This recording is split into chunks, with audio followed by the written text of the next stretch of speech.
Hi guys, welcome back to Nebula Fox Toy Reviews. Today we are going back to the wonderful world of Jurassic World Rebirth with the Spinosaurus Danger Set. In the UK, this set seems to be exclusive to Argos. I saw it in the Jurassic Park Collectors UK Facebook group, so I had to go and grab it because I didn't think that the UK was going to get this one. But it does seem to be only Argos that gets it. So, the front of the packaging is very simple. We've got the Jurassic World Rebirth logo, Spinosaurus Danger Set, and the Spinosaurus there. And we've got an open window, well, not an open window, but we've got a window so you can see what it is you're getting in the set. On this side, Rebirth. On the other side, also Rebirth. On the top, Rebirth. On the back, it shows you everything that you're going to be getting again. So we got Zora and is it Henry Loomis? Is it Loomis? I think it's Henry Loomis. He's the paleontologist that's basically fanboying about seeing all of these dinosaurs. Then we get a crate where you can put stuff, and we've got the Spinosaurus, of course. So let's crack this open. God, they like to... Mattel, why do you have to glue everything shut so well? Stop using all this amazing glue. Nothing else in there. So here is everything, not necessarily out of the packaging, but... Oh, we've got a snip.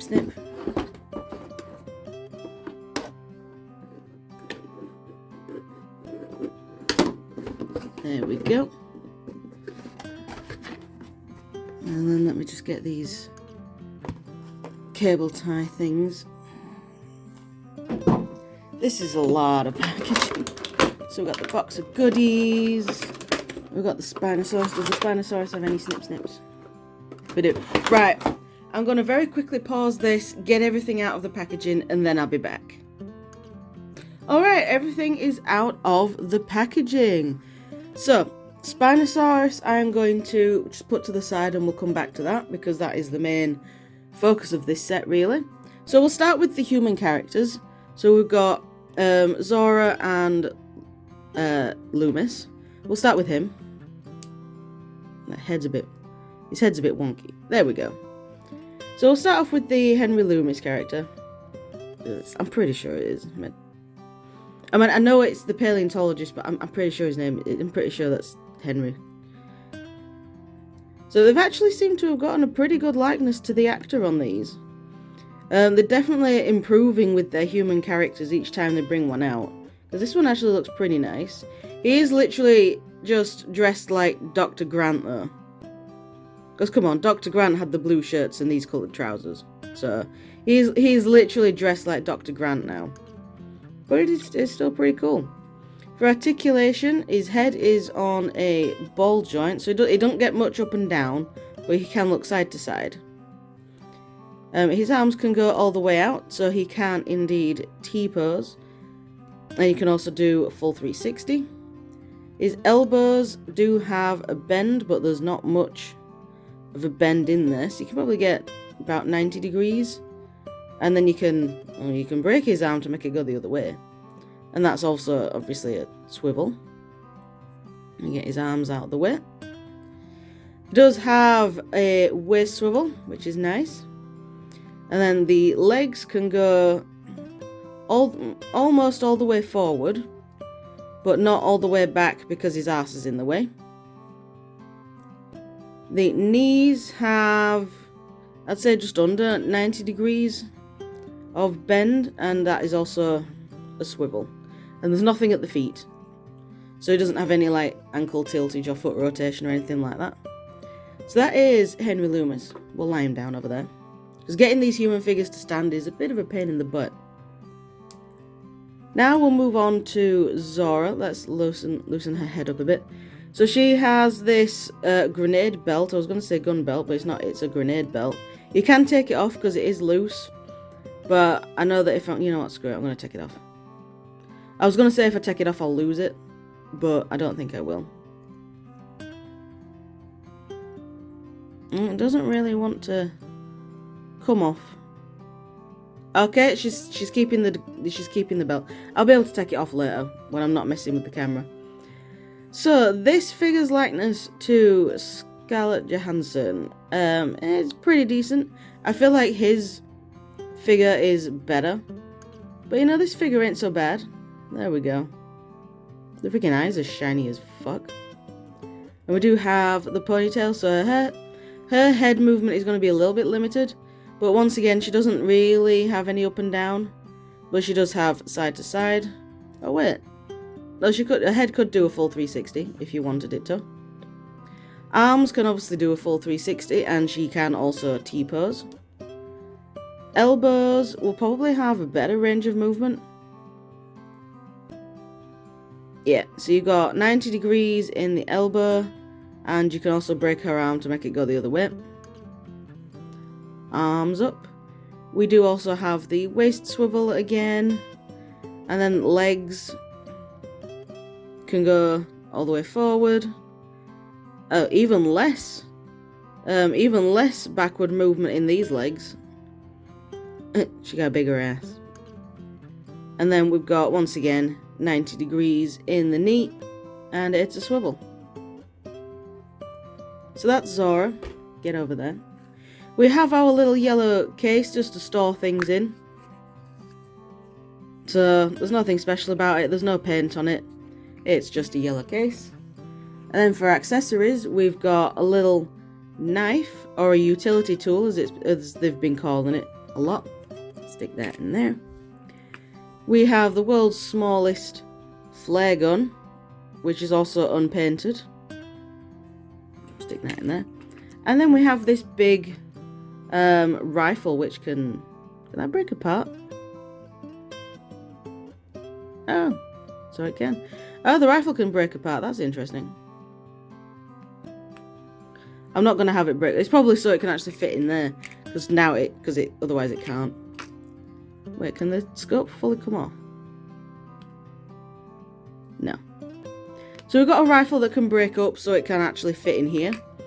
And this is a pretty nice looking little gun. The only bit of paint is this yellow bit on the end. But other than that, it's a pretty decent looking gun. Can anyone hold it though? I mean, I'm pretty sure Zora's going to be the only person that would hold this. Because, nah, fuck off. Right, this is going to be fun trying to get anyone to hold this gun.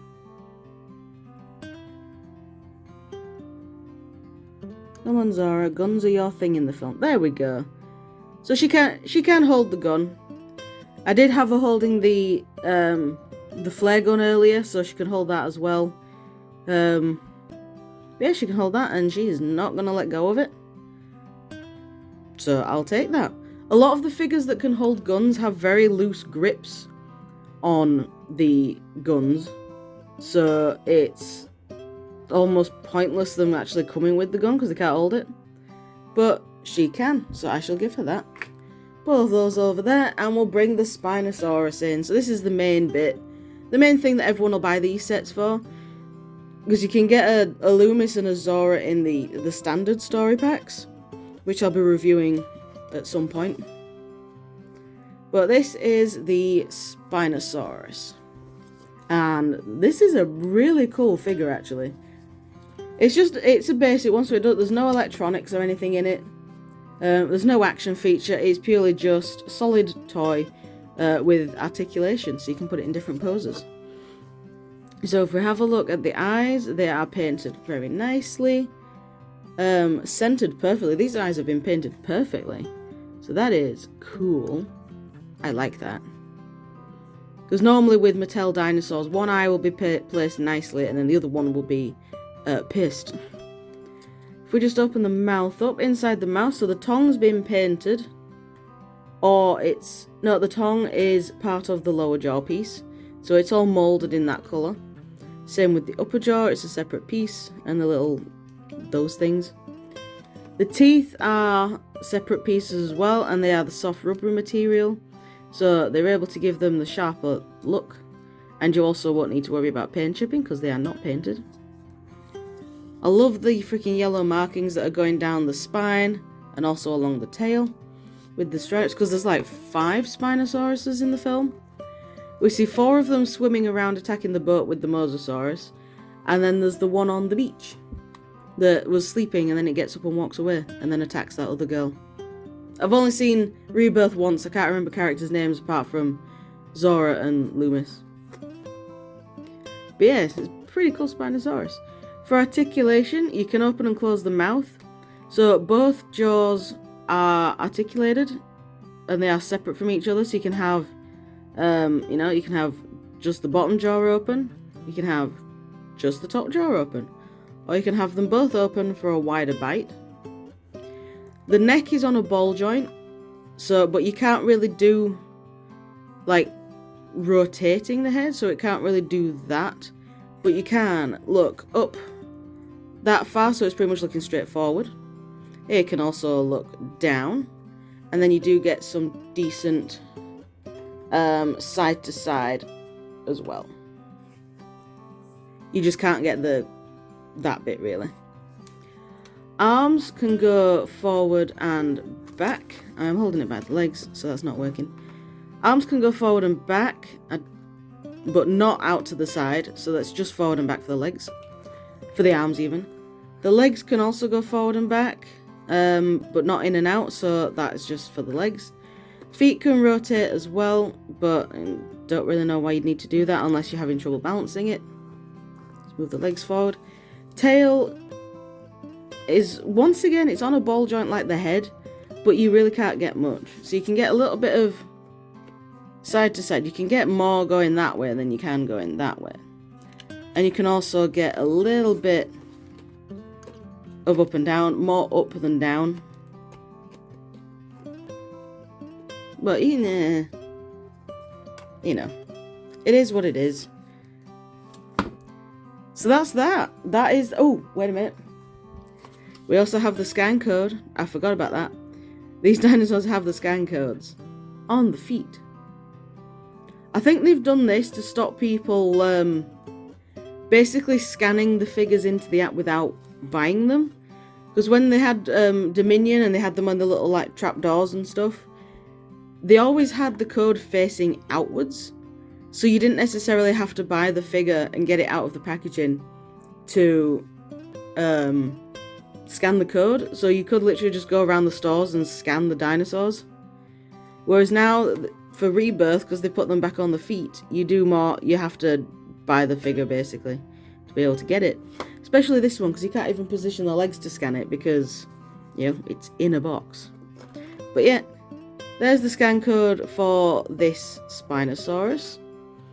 It should come into your app as a different figure to the Tail Thrasher one. But yeah, now that is done. Really cool set. Highly recommend getting it if you can find it. Like I said, in the UK, it does seem to be exclusive to Argos. Not entirely sure about where you can find this in the States. I don't really pay attention to where it is, where it's popping up in the States. Obviously, I pay attention to what the States are getting, but I only really pay attention to location once they reach the UK. If they ever reach the UK, because, the Hammond collection is not released in the UK aside from Amazon, and then Rex Reviews has to get like orders in specially, basically. But yeah, that is that. Very cool set. Highly recommend it. And that's all I can really say. So thank you guys so much for watching, and I shall see you all in the next video, whatever that'll be. Bye!